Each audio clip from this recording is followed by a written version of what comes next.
안녕하세요. 우리는 요한계시록을 이 시간에 계속 살펴보고 있습니다. 오늘은 요한계시록 10장입니다. 펴주시죠. 요한계시록 10장을 펴놓으시고요. 오늘 말씀의 제목을 힘센 천사와 두루마리 이렇게 정해봤습니다. 우리는 지난 시간에 세 가지 화에 대해서 살펴봤는데 첫 번째 화, 두 번째 화까지 봤어요. 마지막 화, 세 번째 화는 아직 나타나지 않았습니다. 마지막 화가 마지막 나팔이 불리기 직전에 또 다른 장면을 사도 요한에게 보여주시는데 그게 지금 10장에 있는 내용이에요. 10장, 11장, 12장, 13장, 14장까지. 14장까지. 쭉 이것은 이제 삽입장이라고도 말하는데, 긴 삽입장을 구성하고 있는데 그 중에 이제 10장 첫 번째 장을 보겠습니다. 짤막한 장인데요. 마지막 세 번째 화인 마지막 나팔. 그러니까 마지막 나팔 속에 마지막 대접 심판, 7심판인이 들어있다고 봅니다. 이 세상에 퍼부으시는 하나님의 진노, 이 진노가 임하시기 직전에 그 심판을 결행하실 심판주와 그 심판의 내용이 지금 담겨 있는 겁니다. 그래서 지금도 우리가 상당히 우리의 자유 가운데 있지 않습니까? 하나님 복음을 듣고서도 우리가 거절할 수도 있고요. 그리고 거기에 대한 막 대적할 수도 있고 또 미룰 수도 있고 아니면 그것을 감사함으로 받아들일 수도 있어요. 그것은 우리 전적인 우리 자유입니다. 우리 믿는 사람들이 다 알고 있기 때문에 아직 믿지 않은 분들을 향해서 강권을 합니다. 강권. 강력하게 권하죠. 왜? 그 종말을 우리가 알고 있기 때문에 그런 거예요. 그런데 그 믿음을 억지로 강요해서 믿게 할 수는 없어요. 진정한 의미에서. 믿음의 선택은 본인입니다. 이 은혜 때에 복음을 거절한 사람들, 이런 사람들에게 하나님이 내리실 진노입니다. 이 진노를 내리시기 직전에 무시무시한 심판의 전주곡으로 이런 모습들을 보여주시는 겁니다. 이게 이제 이 그림이 힘센 천사입니다. 우리 함께 몇 구절을 먼저 읽어보겠습니다. 10장, 계시록 10장 1절부터 몇 절 읽겠습니다. 6절까지 읽을게요.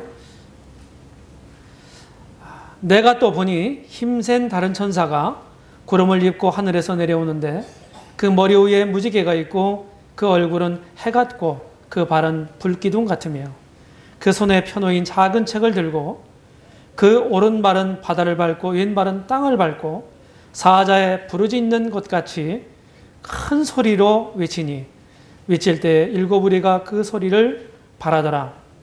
일곱 우리가 발할 때에 내가 기록하려고 하다가 또 곧 들으니 하늘에서 소리나서 말하기를 일곱 우레가 바라는 것을 인봉하고 기록하지 말라 하더라. 내가 본 바 바다와 땅을 밟고 섰는 천사가 하늘을 향하여 오른손을 들고 세세토록 살아계신 자 곧 하늘과 그 가운데 있는 물건이며 땅과 그 가운데 있는 물건이며 바다와 그 가운데 있는 물건을 창조하신 이를 가리켜 맹세하여 가로되 지체하지 아니하리니 일곱째 천사가 일곱째 천사가 소리내는 날 그 나팔을 불게 될 때에 하나님의 비밀이 그 종 선지자들에게 전하신 복음과 같이 이루리라. 7절까지 읽었습니다. 먼저 1절부터 4절까지의 힘센 다른 천사라고 지금 묘사된 이 존재에 대한 정체를 한번 보겠습니다. 여기 보시게 되면 지금 우리가 읽은 말씀처럼 머리 위에 무지개가 있다고 그랬잖아요. 무지개. 그렇죠? 무지개가 있죠? 그리고 오른손을 들었다고 말합니다. 그리고 한 손에는 작은 책을 지금 가지고 있습니다. 작은 책. 작은 책을. 그 손에 펴놓인 작은 책을 들고. 오른발은 어디를 밟았습니까? 바다를 밟았습니다. 바다. 왼발은 땅을 밟았어요. 이런 모습을 하고 있는 형상입니다. 이 천사에 대한 묘사를 보겠습니다. 먼저 구름을 입었어요. 구름. 하나님은 종종 구름 가운데서 나타나셨습니다. 이 구름을 통해서 자신의 임재를 나타내셨어요. 과거 광야에서 이스라엘도 마찬가지입니다. 낮에는 구름 기둥으로 나타나셨지 않습니까? 이것은 이 힘센 다른 천사라고 묘사된 이 존재에 대한 이 천사의 위엄과 영광을 의미합니다. 그 다음에 잘못되네요. 그리고 하늘에서 내려온다고 그랬잖아요. 하늘에서 내려온다. 하늘. 사도행전 1장에 보게 되면은 주님이 승천하실 때에 천사들이 나타나서 갈릴리 사람들아 어찌하여 하늘을 쳐다보느냐. 하늘로 올리우신 예수는 가심을 본 그대로 오시리라. 주님은 하늘로부터 다시 오십니다. 이 하늘에서 내려왔다고 하는 말은 굉장히 높은 위치에 있는 존귀한 분임을 우리에게 생각하게 합니다. 그리고 지금 손에 작은 책이 펴져 있지 않습니까? 이런 말은 하나님의 뜻을 직접 가지고 오신다. 받고 온다는 얘기예요. 머리 위에 무지개가 있습니다. 무지개 그러면은 노아 언약이 생각이 납니다. 그렇죠? 40주야를 퍼부었던 그 당시의 세상을 전멸시켰던 홍수 심판 바로 후에 방주에서 무토로 나온 노아에게 하나님이 약속하셨어요. 내가 무지개가 있게 하겠다. 무슨 표로? 다시는 물로 멸하지 아니하리라고 하는 약속의 표로 무지개를 주셨습니다. 그래서 이 무지개는 굉장히 영롱하지 않습니까? 빨주, 노초, 파남보, 보나빠져, 노주빨 이런 그 7가지 색으로 스펙트럼이 딱 짜여가지고 이렇게 보이잖아요. 아주 멋있습니다.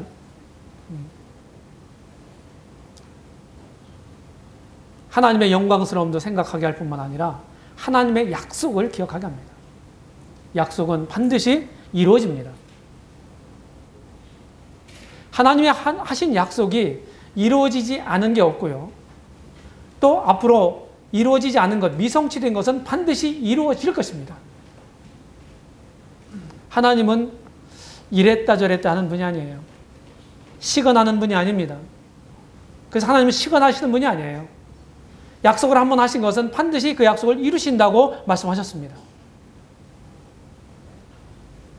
내가 경영하는 것을 이루리라 말씀하셨어요. 무지개가 있어요. 그 머리 위에. 그리고 해같이 빛나는 얼굴입니다. 모세가 40주야를 호렙산에서 하나님과 함께 했습니다. 그리고 두 율법을 기록한 두 돌비를 가지고 백성들에게 나타났어요. 그 얼굴이 어떻게 보였습니까? 백성들에게? 해가 빛나는 것처럼 보였습니다. 하나님의 영광의 광채를 그가 바라고 있었어요. 여기 힘센 다른 천사는요, 해같이 빛난 얼굴이에요. 이 말을 우리가 생각해 보면은 계시록 1장에서도 7 촛대 사이에 거니시는 인자 같은 이, 그 인자 같은 이를 묘사하는 말 속에 이 말이 또 나옵니다. 그게 누구입니까? 교회의 머리가 되시는 우리 주 예수 그리스도를 가리킨다고 말씀드렸어요.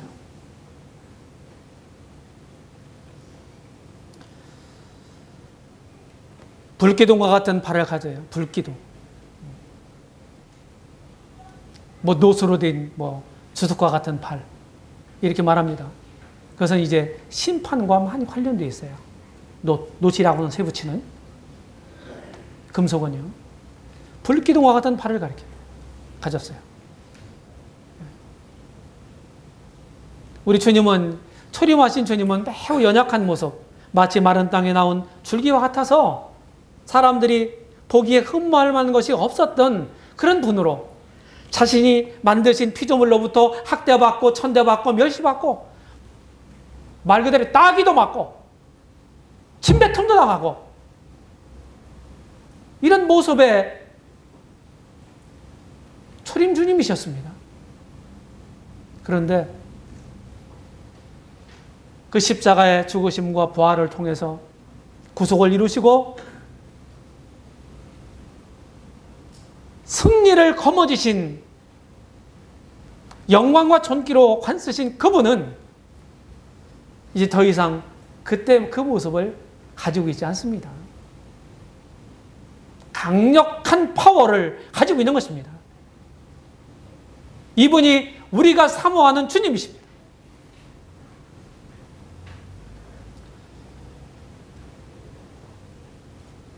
그분을 이제 희롱할 사람은 아무도 없어요. 배척할 사람 아무도 없어요. 그분이 사람들 눈에 딱 드러나는 순간에 모든 사람들이 다 그분 앞에 엎드려서 애곡할 것이라고 말합니다. 모든 무릎이 그분 이름 앞에 꿇을 것이라고 말합니다. 그 입으로 예수 예수 그냥 조롱조롱 이렇게 불렀던 그 이름 앞에 다 주님이라고 부를 것입니다. 이 주라고 하는 말이 보통 말이 아니라고 누누이 말씀드립니다. 하나밖에 없는 절대적인 주권자를 가리킵니다. 이 주라고 하는 말이 성경에 기록되어 있는 하나님을 가리켜요. 그래서 그때가 오기 전에 우리가 그분 이름 앞에 우리 스스로 무릎을 꿇고 그분 이름을 우리가 믿고 인정하고 그분 이름으로 살아가는 이런 사람들이야말로 얼마나 행복한 사람입니까?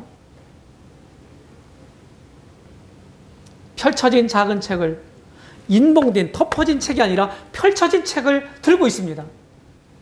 이것은 심판이 매우 임박했다는 얘기입니다. 여기에 사랑과 사랑의 이야기, 심판의 이야기가 기록됐어요. 바다와 땅을 밟고 있습니다. 오른발은 바다를, 왼발은 땅을. 우리가 살고 있는 이 지구는 5대양 6대주로 구성되어 있습니다. 이 말은 무엇입니까? 범세계적인 이런 권세를 나타낼 그 권세가 범세계적으로 전 세계적으로 나타날 것을 의미하는 것입니다. 국지적인 얘기가 아닙니다. 사자가 부러지는 큰 음성을 내요. 요한계시록 5장에 보게 되면은 이제 하나님 손에 들려진 심판의 두루마리를 취하는 어린 양이 나오지 않습니까? 그리고 이제 천하 만물이 그리고 구속받은 사람들이 네 생물들이 24장로들이 그 어린 양을 찬양하는 내용들이 계시록 5장에 기록되어 있어요. 심판주 예수 그리스도. 거기는 유다 지파의 사자로 묘사가 되어 있습니다. 사자. 사자는 보냄을 받은 자다 하는 뜻의 사자라는 말이 있고요. 그냥 맹수 사자를 뜻하는 말이 있습니다. 우리 한글에. 근데 여기는 맹수 사자를 가리키는 말이에요. 계시록 5장 5절에 기록되어 있는 말이. 백수의 왕입니다. 사자는. 사자가 사람을 보면은 쏜살같이 도망갈까요? 그냥 안 도망갈까요? 예? 왜 그럴까요? 예? 그만한 위험을 가지고 있는 거예요. 사람 봐도 안 도망갑니다. 실검일검 쳐다보기만 하고.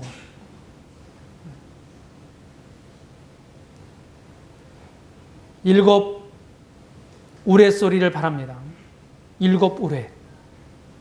이건 완성된 심판의 메시지인데 일곱 우레는 곧 일곱 대접 심판을 가리키는 것이죠. 자, 이런 모습을 가지고 있는 이 힘센 다른 천사의 정체가 뭐냐? 한마디로 우리 주 예수 그리스도시다. 누구도 이런 모습으로 묘사가 될 수가 없어요. 심판하는 권세를 아버지로부터 위임받았습니다. 우리 주님은. 그래서 모든 민족이 그분 앞에 무릎 꿇게 될 거예요.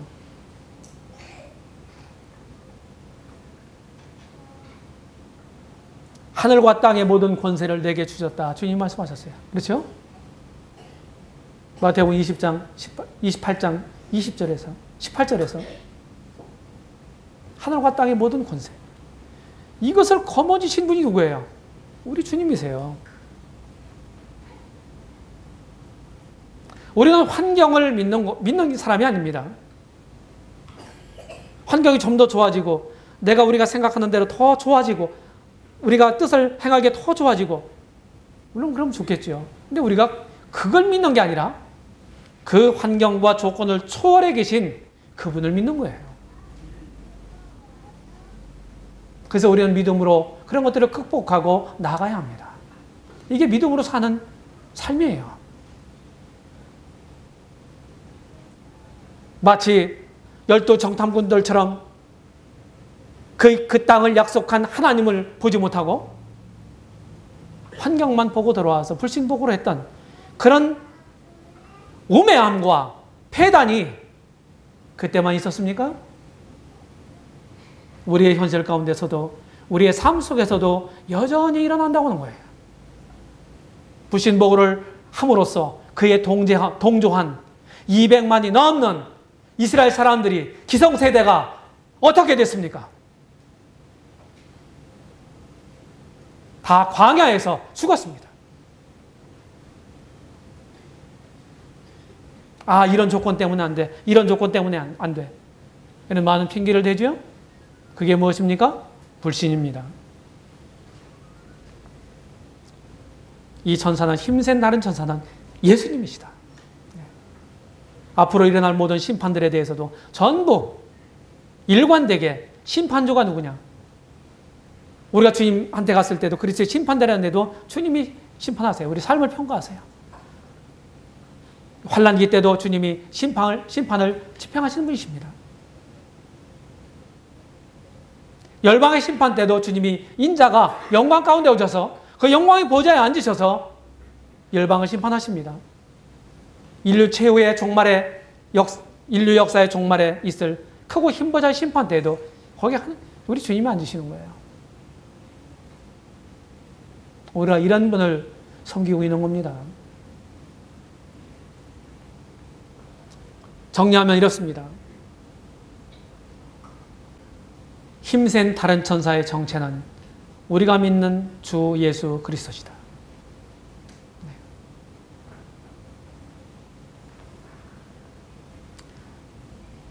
우리는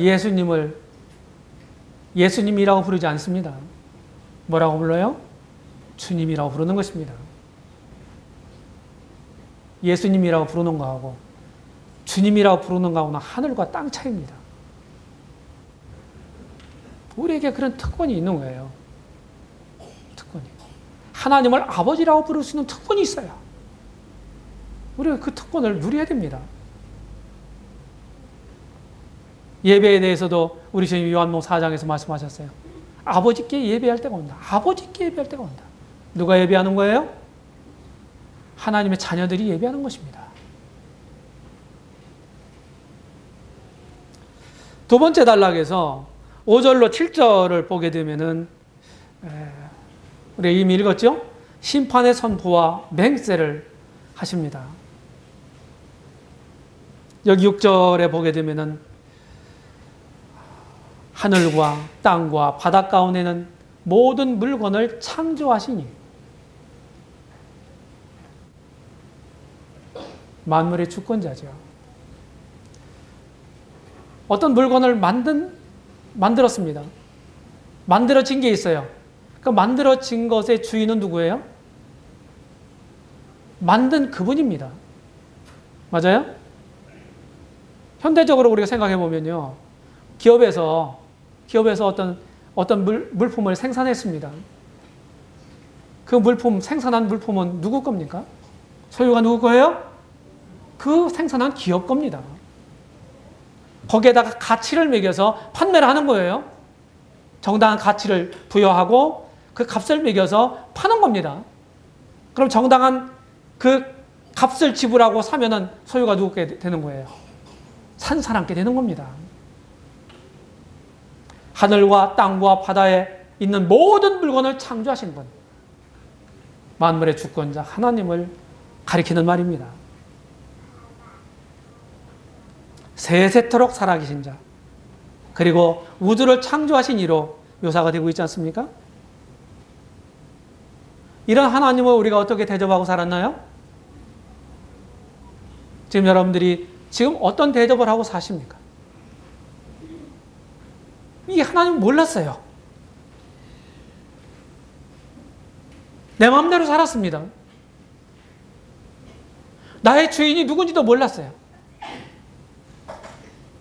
이게 멸망하는 지옥 갈 수밖에 없는 사람들의 삶입니다.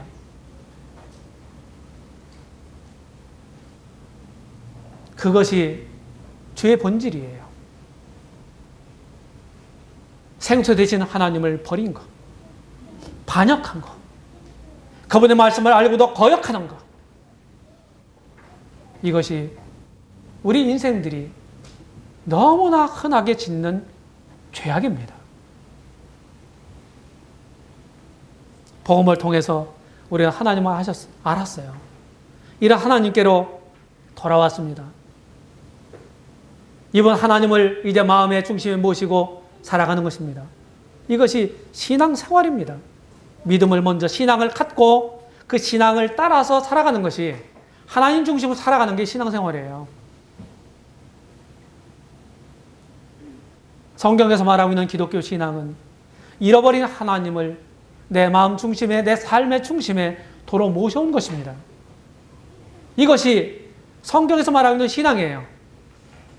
신앙생활이란 그 믿음을 따라서, 다시 말하면 하나님 중심으로 살아가는 삶이 신앙생활이에요. 좀 어려운 말로 하면 우리는 인본주의자가 아니라 신본주의자입니다. 이 점을 잊지 마시기 바랍니다.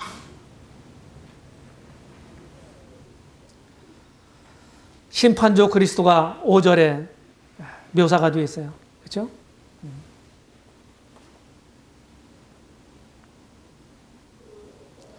바다와 땅을 밟고 하늘을 향해서 오른손을 들었습니다.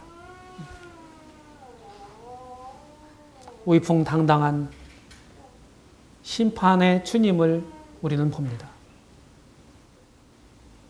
하늘을 향해서. 오른손은 항상요, 오른팔, 오른손, 뭐 이런 것들은요, 뭘 가리켜요? 권세와 능력을 가리킵니다. 여기 왼손잡이들이 있습니까? 왼손잡이들 한번 손 들어보세요. 괜찮아요. 수치가 아니에요, 오늘날에는. 한번 손 들어보세요. 버쩍 들어보세요. 네. 젊은 사람들이, 자매님들 왼손잡이에요. 네. 대개는요, 이 오른손이 많이 발달해 있어요. 많이 자주 쓰니까. 힘을 상징하는 거예요. 우리 주님이 그런 분이십니다. 그리고 여기 맹세와 단호한 선포가 나오는데요. 지금 세세토록 살아계신 자에게 힘센 다른 천사가 지금 말합니다. 뭐라고 그럽니까? 지체하지 아니하리니 일곱째 천사가 소리내는 날 그 나팔을 불게 될 때에 하나님의 비밀이 그 종 선지자들에게 정하신 복음과 같이 이루리라. 이게 무슨 말이에요? 복음. 우리가 복음을 많이 들었죠. 이번에 또 전도 이렇게 하는 우리 중고등학생들 많이 또 상담을 할 텐데, 복음하고 심판하면 무슨 상관이 있나? 이런 생각 할지 모르겠습니다. 그종 선지자들에게 전하신 복음과 같이 이루리라. 뭐 심판을 얘기하면서 왜 무슨 복음입니까? 여러분, 이미 말씀드린 것과 같이 복음은요, 그냥 긍정적인 면만을 말하고 있는 게 아니에요. 복음에는 양면이 있습니다. 하나님 말씀은 항상 양면이 있습니다. 긍정적인 요인으로 하면 하나님의 은혜, 하나님의 사랑, 은혜의 구원, 우리의 공로 없이 받는 이런 영원한 구원, 너무 좋은 얘기죠. 그런데 그의 상반되는 반대편에는 뭐가 있냐면요, 거룩하신 하나님, 공의로우신 하나님, 죄인을 심판하실 수밖에 없는 하나님, 그 죄의 값을 물으시는 하나님, 복음을 거절한 사람들에게 돌이킬 수 없는 운명을 선포하는 그 하나님, 이게 복음 안에 들어있다고 하는 거예요. 이해를 돕기 위해서 제가 이제 종종 인용하는 말씀인데, 여기서 손을 넣으시고 로마서 2장을 보시면 바울이 복음에 대한 얘기를 쭉 하면서 이렇게 말합니다.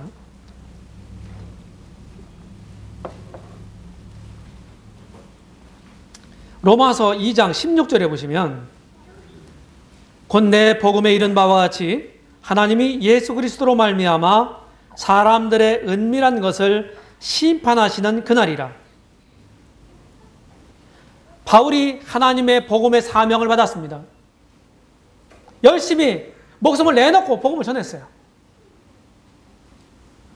그 복음은 사도 바울 자신이었고 자신의 삶이었습니다. 그래서 바울은 그 복음을 내 복음, 나의 복음이라고 일컫습니다. 그 복음을 스스로 만들어냈다는 말이 아니라 이 복음을 위해서 나의 모든 것을 걸었다, 이런 의미입니다. 여기 뭐라고 말합니까? 내 복음에 이른 바와 같이, 복음을 전할 때 어떻게 말했습니까? 이렇게 말했다는 거예요. 하나님이 예수 그리스도로 말미암아 사람들의 은밀한 것을 심판하실 그날이다. 심판에 대한 얘기도 했네요. 복음 전할 때. 그렇죠? 사탕 발림으로 좋은 얘기만 한 게 아닙니다.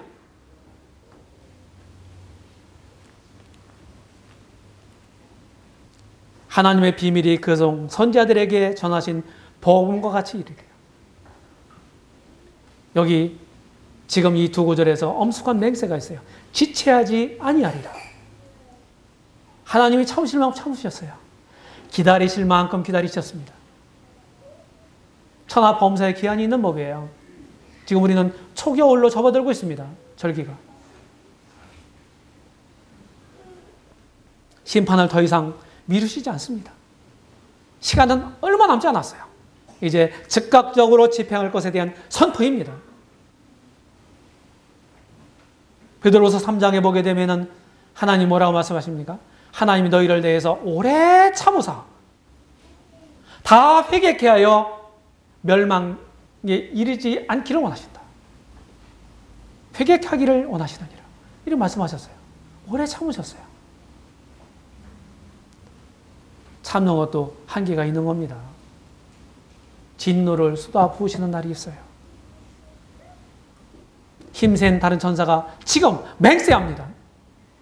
그리고 단호한 선포를 해요. 하나님의 비밀이 복음과 같이 이루리라. 그래서 이 말씀드린 것처럼 복음 안에는 화와 복이 동시에 들어있습니다.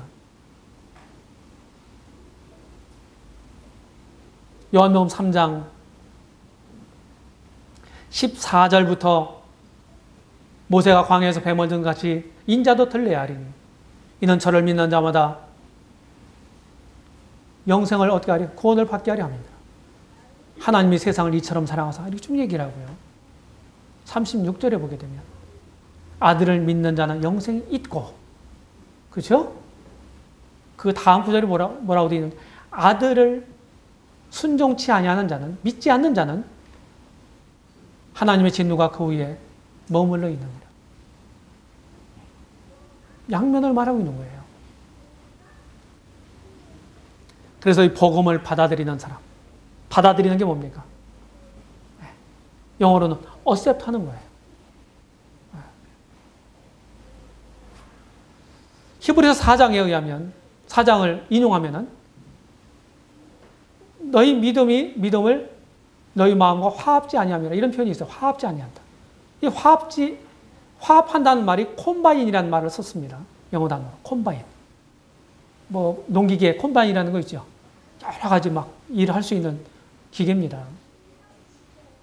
내 마음과 합해지는 거. 이게 믿음이거든요. 합하는 거. 복음의 메시지, 하나님 말씀은 하나님 뜻이에요. 여기에다가 내 마음을 합하는 것입니다. 이게 믿음이라고 하는 거예요. 이런 사람들에게는 좋은, 기쁜, 복된 소식이지만 그렇지 않은 사람들에게는 화합니다. 심판이에요. 마지막 세 번째 단락에서 엄위한 명령이 발해집니다. 8절 이하를 읽겠습니다. 하늘에서 나서 내게 들리던 음성이 또 내게 말하여 가로되 내가 가서 바다와 땅을 밟고 섰는 천사의 손에 펴놓인 책을 가지라 하기로. 사도 요한에게 얘기하는 거죠. 내가 천사에게 나아가 작은 책을 달라 한즉 천사가 가로되 갖다 먹어버리라. 네 배에는 쓰나 네 입에는 꿀같이 달리라 하거늘 내가 천사의 손에서 작은 책을 갖다 먹어버리니 내 입에는 꿀같이 다나 먹은 후에 내 배에는 쓰게 되더라. 저가 내게 말하기를 내가 많은 백성과 나라와 방언과 임금에게 다시 예언하여야 하리라 하더라. 이 엄연한 명령이 나와요. 힘센 다른 천사의 손에 펴놓인 작은 책이 놓여 있었어요. 이 책을 사도 요한에게 먹어버리라는 거예요. 갖다가 먹으니까 어떻게 됐습니까? 내 입에는 달았지만 배에는 썼다 이랬습니다. 이 명령이 나오는데 첫 번째 책을 가지라는 거예요. 책을 가지라. 책의 주인이 누구예요? 누구 손에 펴 있었어요? 힘센 다른 천사의 손에 펴 있었어요. 그렇죠? 그분이 주님이라고 그랬죠? 책의 주인은 그리스도십니다. 이 책을 사도 요한에게 전해줬어요. 사도 요한이 또 이 책을 가지고 많은 사람들에게 예언하여야 하리라 그랬어요. 여기에서 우리가 배울 수 있는 좀 교훈이 있습니다. 하나님으로부터 우리는 말씀을 받아요. 오늘날에 어떤 방법으로 해요? 기록된 이 말씀, 성경으로 하나님 말씀을 받습니다. 어떤 잘못된 사람들은 성경을 떠나서 내가 환상 중에 그리고 꿈꾸는 중에 아니면 기도하는 중에 어떤 계시를 받았다 주장하는 사람들이 있습니다. 이런 사람들은 전부 가짜입니다. 왜냐하면 요한계시록 22장 마지막 부분에 보게 되면 요한계시록은 하나님의 계시로서의 하나님 말씀, 이 성경의 마지막 책입니다. 이 예언의 말씀에 더하거나 빼거나 하는 것을 하나님이 허락지 않으셨습니다. 이것만으로 충분합니다. 그래서 오늘날에는 하나님의 말씀을 받는 방법이 뭘까요? 성경을 통해서예요. 성경을 통해서. 성경은 내가 직접 읽고 묵상해서 받을 수도 있고 이런 시간을 통해서 전해드릴 수도 있습니다. 그럼 내가 전해 듣고 가만히 있으면 되나요? 뭐라고 그랬어요? 또 전하라고 그랬어요. 우리가 알게 된 성경 말씀을 다른 사람들에게 전달하는 것은 어떤 방법으로든 전달하는 것은요. 우리 책임인 거예요. 우리에게 그런 책임이 주어진 겁니다. 그래서요. 받기만 하고 내주지 않게 되면 사해가 됩니다. 영적인 사해. 아무런 생명체가 살 수 없는 죽음의 바다가 되는 거예요. 그런데 다른 사람들로부터 받고 내가 계속 흘려보내면 갈릴리 호수가 됩니다. 비유적으로 말씀드리는 거예요. 거기에는 아주 풍성한 어족들이 살고 있습니다.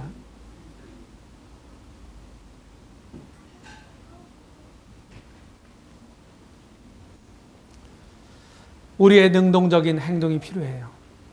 억지로 성경 공부하자. 안 오면은 안 된다. 출석 체크한다. 결석하면은 벌금 물릴 거야. 이래서 와서 몸뚱이는 앉아 있는데 마음은 저기 가서 있는 거예요. 아무 소용없어요. 효과적인 공부는요, 세상적으로도 마찬가지고, 말씀, 성경 공부하는 건 마찬가지예요. 능동성이 필요한 거예요. 자원함이 필요한 겁니다. 그래서 저는요, 성경 공부하는 방법이 많은 방법이 있는데요. 가장 효과적인 방법은 본인이 필요성을 느껴서 절감을 해서 자원해서 하는 개인 성경 공부가 주어진 똑같은 시간에 가장 많은 성과를 낼 수 있다고 믿습니다. 저는 그렇게 믿는 사람이에요. 실제로 그래요. 제가 해보니까. 그렇다고 해서 다른 뭐 그룹으로 공부하는 거라든지 이런 집회에 참석해서 말씀 듣는 거라든지 이런 것들이 소용없다는 말이 아니에요. 뭐 그런 계획을 기도 가운데 한번 가져보시기 바랍니다. 내가 가서 취하라고 말씀했어요. 가만히 있으면 안 되잖아요. 그래야 그 말씀을 소유할 수가 있어요. 그 다음에 갖다 먹으라고 그랬어요. 책을 취하라 이렇게 얘기한 것뿐만 아니라 갖다 먹으라고 그랬어요. 먹으라. 우리가 참 하나님 말씀을 사모해야 합니다. 시편 기자처럼 내가 주의 말씀을 사모하기에 피곤하나이다.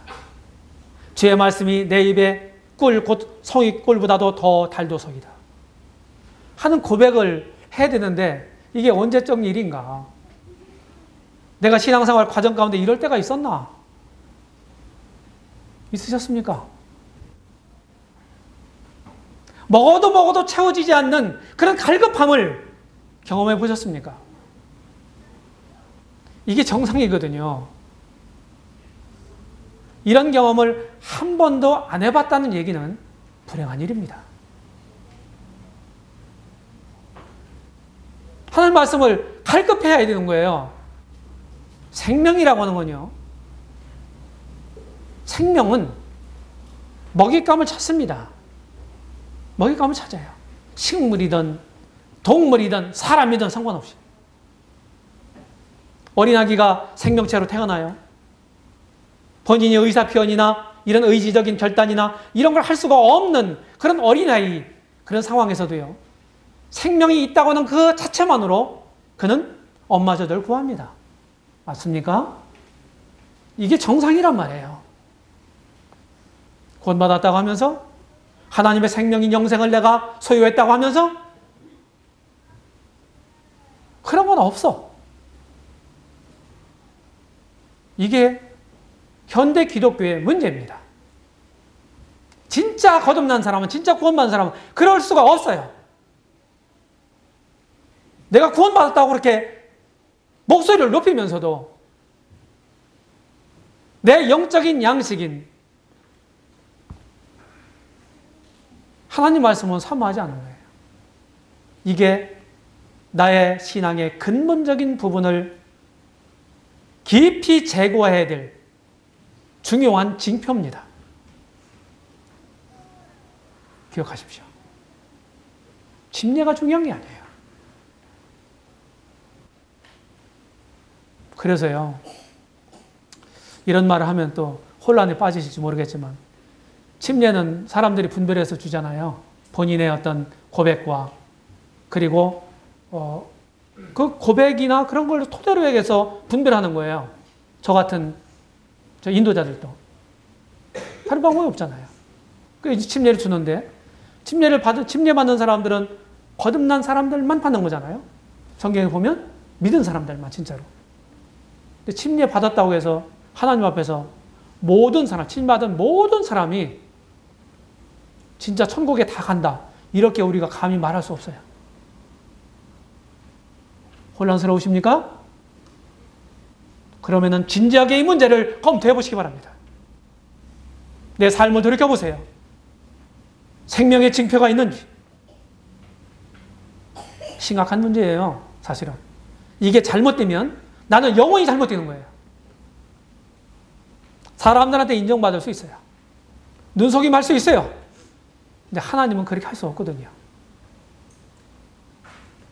그때 옥석이 다 가려지거든요. 하나님 앞에 서면. 가짜와 진짜가 진짜 확실하게 드러나거든요. 그런 날이 오기 전에 우리의 신앙을 확실하게 하셔야 합니다. 말씀에 양면성이 있어요. 단맛과 쓴맛이 다 있다 이 말이에요. 근데 오늘날에는요, 단맛만을 구하는 사람들이 있어요. 어떤 음식 프로그램 이를 제가 보다 보니까 사람들한테요, 설탕, 이 당도 농도를 그렇게 차별을 둬서 그걸 먹였어요, 사람들한테. 어떤 게 제일 맛있냐 그랬더니 설탕을 많이 넣은 걸 맛있다고 다 했어요. 그게 단 게 맛있는 거예요. 근데 그런 결과를 보면서 우리 한국 사람들은 특별히 이 당 중독에 걸려 있다. 당 중독. 단 것만을 원합니다. 영적인 이 부분에서도 마찬가지예요. 내가 듣기 좋은 소리, 나를 위하는 말씀, 격려하는 말씀, 이런 것만은 구하거든요. 그게 때로는 필요해요. 어떤 때 격려도 필요하고, 위로도 필요하고, 그렇잖아요. 그런데 또 한쪽 면으로는 뭡니까? 내가 온전한 사람이 아니라고 진짜 고백할 수 있다면 나는 잘못한 것도 있을 거 아니겠어요? 잘못 생각한 것도 있지 않겠어요? 그러면 똑같은 말씀이라도 그것이 강한 채찍으로 내게 다가와요. 채찍으로. 저는요, 성경을 쭉 보면서 위로되는 말씀이 따로 있고 막 심판하는 말씀이 따로 있고 저는 그렇게 보지 않습니다. 말씀은 양면성이 있기 때문에, 양면이 있기 때문에 어떤 사람에게는 위로가 될 수 있지만 어떤 사람에게는 똑같은 말씀이라도 책망이 될 수가 있다 이 말이에요. 그래서 우리 형제자매님들이 이런 메시지를 듣게 될, 말씀을 듣게 될 때, 내가 성경을 읽게 될 때 책망으로 다가오면 자기 자신을 살피는 게 굉장히 좋은 거예요. 그게 지혜로운 사람입니다. 아, 내가 뭔가 잘못됐구나. 그게 뭐지? 살펴보고 바로 그것을 돌이키고 버리는 게 중요한 것입니다. 그런 태도가. 우리는 잘못할 수 있어요. 우리는 하나님이 아니에요. 실수할 수 있습니다. 근데 중요한 건 뭐예요? 그런 실수로 알지 못하고 죄를 죄로 여기지 않고 그냥 그 가운데 계속 머물러 있는 거, 이게 문제인 것입니다.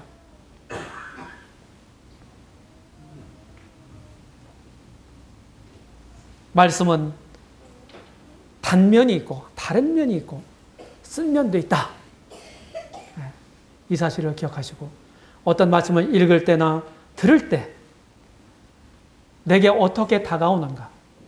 중요한 건 뭐예요? 하나님, 이런 메시지 시간 전에도 하나님 제게 오늘 말씀해 주십시오. 제가 듣겠나이다. 이런 태도를 가지고 이런 메시지를 들을 때 어떤 면으로 오든지 어떤 면으로 내게 임하든지 그 말씀을 하나님 말씀으로 받는 태도가 굉장히 중요하다는 거예요. 저는 여기서 어떤 한 부류나 소부류나 어떤 한 개인을 상대로 해서 말씀드리는 게 아닙니다. 전체적이고 보편적이고 포괄적인 이런 것으로 말씀드리는 거예요. 받으시는 건 우리 형제자매들, 여러분들 각 개인의 몫이에요. 성경을 보게 되면 심판과 구원의 문제가 있죠. 정죄와 구속의 문제가 있죠. 슬픔과 기쁨도 얘기하고 있죠. 지옥과 천국도 얘기하고 있습니다. 이런 것들이 단맛, 쓴맛을 말하는 거죠. 그리고 위험한 경향이 있어요. 단면만을 추구하려고 하는. 당 중독 중에, 영적인 당 중독 중에 걸려있는 사람들. 그런 분들은요, 본인의 귀에 듣기 싫은 소리나 거슬리는 말씀이 들어오면요, 그걸 뭐냐, 배타하게 되는 거예요. 그렇게 배타하다 보면은 어떻게 됩니까? 굉장히 인간적인, 육신적인 것이 나오게 되는데 그 말씀을 전한 설교자가 어떤 태도로 전했느냐 이것도 중요하지만은 아주 공정하게 하나님 말씀 전했어요. 편중성 없이. 근데 내 마음에 그렇게 비수같이 꽂혔단 말이에요. 그러면은 그 설교자를 막 비난합니다. 잘못된 태도로 가졌을 때. 범죄예요. 그렇게 해서 본인이 영적으로 더 풍성해지고 더 잘되고 그런 저는 꼴을 못 봤습니다. 그런 분들은 영적인 상태가 지금 잘못되어 있기 때문에 결국은 말씀도 잘못 받게 되고 결국은 영적으로 잘못되더라고요.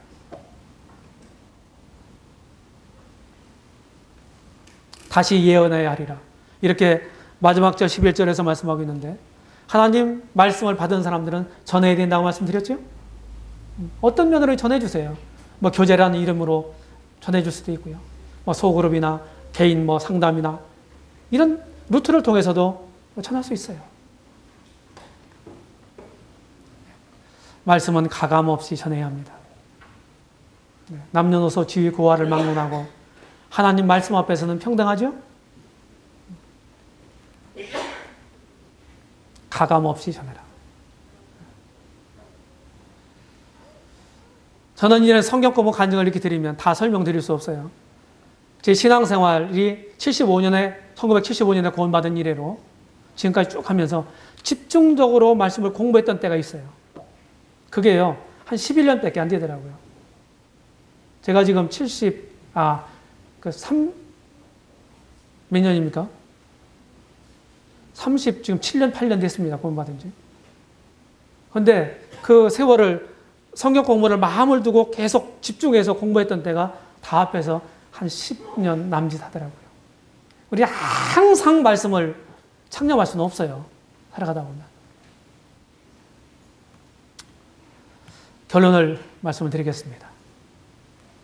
결론 첫 번째로 힘센 다른 천사로 묘사된 우리가 믿는 주님은 힘과 권세와 능력을 가지신 분이에요. 이 주님을 우리가 바로 알아도 우리는 주눅들 이유가 없잖아요. 온 세상 사람들이 그분의 권위 앞에 떠옵니다. 다 무릎을 꿇을 거예요. 이런 분이 나를 위하시고 나를 이해하시고 나와 함께 하시는 나의 주님이시다 하는 거예요. 이게 얼마나 큰 위로가 됩니까? 그래서 중요한 게 뭐예요? 저도 말이죠. 우리 서청적교회가 이 정도 수에서 저는 결코 만족하지 않습니다. 그렇다고 해서 대형 교회를 꿈꾸는 것도 아닙니다. 더 많이 모이기를 원합니다. 근데 중요한 건 무엇입니까? 주님이 우리 가운데 계시냐 안 계시냐 이게 중요한 거예요. 주님이 계시냐 안 계시냐. 라우디가 교회처럼 주님이 떠난 문 밖에 그 교회 문 밖에 서 있는 교회는요. 수만 명이 모여도 그건 교회가 아니에요. 소용없는 것입니다. 겉으로만 가지고 판단하면 안 됩니다.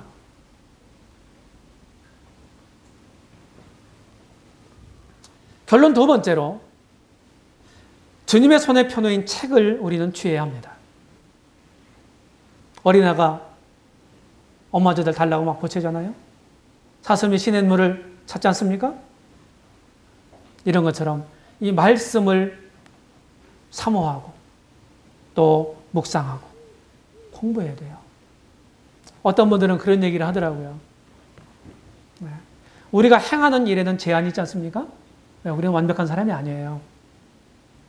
그래서 이런 잘못된 편협한 생각을 가지고 있는 분들인데 그걸 제가 교정하기 위해서 이런 말씀 드리는 겁니다. 그래서 우리가 알고 있는 것을 다 행하지 못한다 이렇게 말할 수 있어요. 맞습니까? 내가 아는 것만큼 행하십니까? 그렇지 못하거든요. 그러면은 내가 알고 있으면서 행하지 못하는 것은 잘못된 것이기 때문에 그럼 내가 좀 덜 알고 온전하게 행하면 되지 않느냐. 아는 것에 대해서 수준을 낮춥니다. 그래서 뭐 성경 공부하는데 등한히 하고 말씀 시간에도 그냥 딴 생각하고 집중하지 않고 막 큐티도 뭐 오늘 한 장 읽는 건 너무 힘드니까 한 절만 읽지 뭐. 읽는다고 하는 자체가 중요하지 않아? 이런 적당한 핑계를 둘러대면서 그렇게 합니다. 그러면은 하향 수준에서 알게 된 그것을 온전하게 행하십니까? 그러시나요? 천만에요. 우리는 그렇지 못합니다. 어떤 경우에도 어떤 처지에도 우리는 알고 있는 만큼 행하지 못합니다. 아무도 그런 사람 없어요. 그렇다고 해서 주님을 아는 것, 주님을 배우는 일에 우리가 등한히 해야 합니까? 그게 핑계가 됩니까? 아니에요. 우리 신앙생활 가운데 우리가 실수를 반복하는 이유가 무엇입니까? 문제를 반복해서 일으키는 이유가 뭐예요? 그는요, 많은 이유들을 얘기할 수 있지만 저는요, 주님을 잘 몰라서다. 성경을 잘 몰라서다. 저는 이렇게 표현하겠습니다. 주님을 어떻게 배울 수 있어요?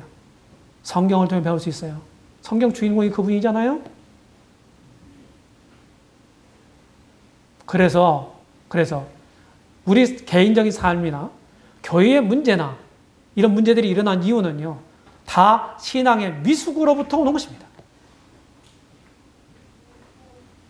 미숙을 어떻게 탈피할 수 있어요? 하나님 말씀 안에서 자라가야 합니다. 누구든지 어린아이부터 출발합니다. 거기에 머무르면 안 되고 우리는 계속해서 청년기를 지나서 장성한 분량의 영적 성인으로 자라가야 합니다.